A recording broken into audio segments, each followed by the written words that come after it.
So that was a pretty heated conversation you've just had there. And so this man is like pro-airport expansion. He's talking about jobs. And he had the goal to say about air quality and reducing CO2. Two contradicting statements in 1 minute, without blinking an eye. This is what they do all the time. And I don't know, what all this education they've had, what is done for them. But, even children understand that, we are in a crisis. Yeah. I'm sorry, I'm really, really upset. I know, I can see that. I'm just sick of the illogicality of all of this, and we're supposed to swallow it. These are the big people in this country, the educated people, the ones who are running the show, and basically just running us into fucking disaster. And I've had enough, Talk about what the solution is. Yeah, the solution is simply that the people of this country decide about the third runway. Do they want a third runway? Do they want to support, the aviation industry's carbon burning project? Do they want that, or do they want to save this planet, their lives, and the lives of their children? This is something to put to the people. I know that I'm saying it in a way which shows what I feel, but I'm also a citizen. And other citizens might feel differently from me. But let's sit down and discuss it. We cannot let the government and Heathrow Airport decide something as huge as this, which is a matter which affects the entire world. Not just London or Britain, it's the whole world. We don't have the right to make this decision for every single person, animal, fish, tree, and so on this planet. We don't. And the young people who can't even vote. Exactly. Yes, that's right. Their future. Anybody who's born today is not going to have a livable planet by the end of the century. Yes. And that's according to this own government. Yes. And you're talking to that man there, and he's in charge. And he's talking about like jobs. He's talking about air quality, and he's talking about like CO2 reduction in the same thing.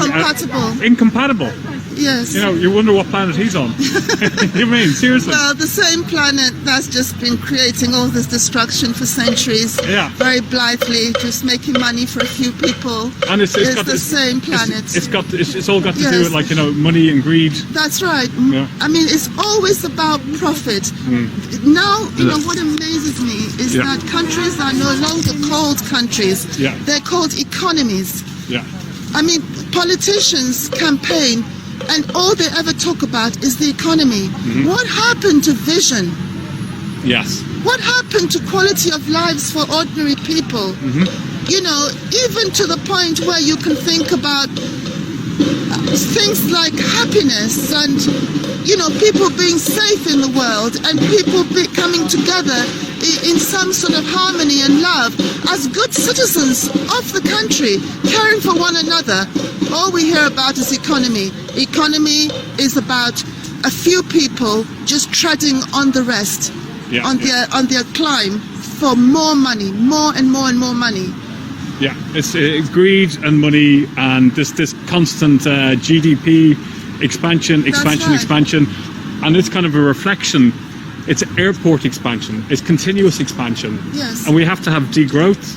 We have to reevaluate everything, like in how we judge everything. Yes. And I'd like to say that this idea of the growing GDP that they're measuring constantly, as if that the amount of money any country is making is the only thing that counts, is spreading globally. So emerging countries, or what they like to call third world countries, also now are being measured by their GDP constantly, which means that they don't care about how they gain that GDP.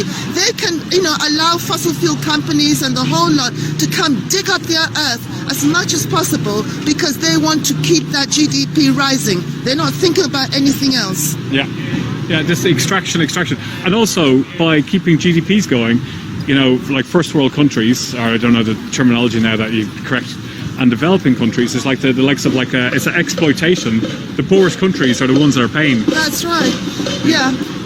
But I'm originally from Ghana, and in fact, my uncle is in the government in Ghana, and I would love to be able to see him change the relationship between, Africa, especially West Africa, and the relationship with Western countries, which is all about them coming in with their dollars and pounds and just as you said, extracting the natural minerals, the oil and so on of Africa, which is absolutely detrimental to all our lives.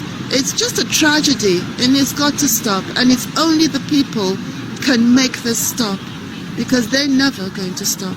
And do you not think it's just like, we've got these learned men and women who've made these decisions, there's 5 of them, and they're and they are, signing a debt warrant. Literally, it's signing a debt warrant of how can so few people have so much power? Yes, but the most important part of all of this is that they have no power if we don't give them the power. We need to take that power away from them. If we do nothing about it, then that's what we deserve. It's as simple as that. Yeah, we need a systemic change. We need to completely change the society. And there is now a chance to do that. We can't mess around.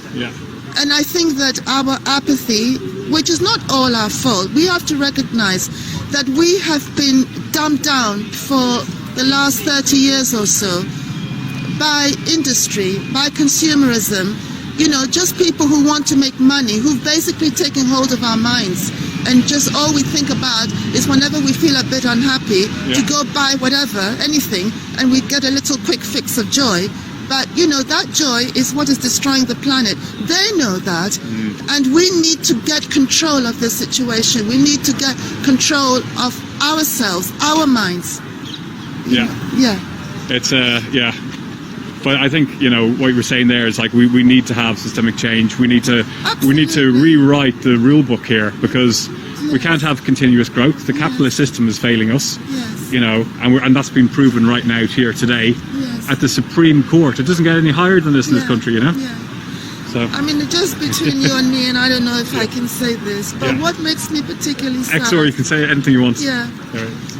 Is that people don't, people think that the racial story, the story of Africa, of slavery and so on, is something apart from the UK story, the British people's story, or the European people's story.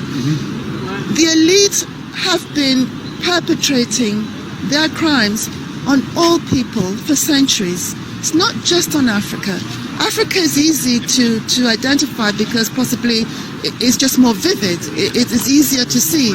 But in a subtle way, it's happening all the time and has been happening.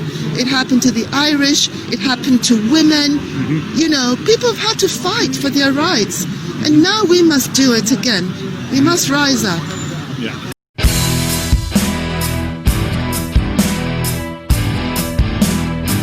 I'm running for Mayor of London, and the reason for this campaign is because I want London to be the first city in the world run by its citizens.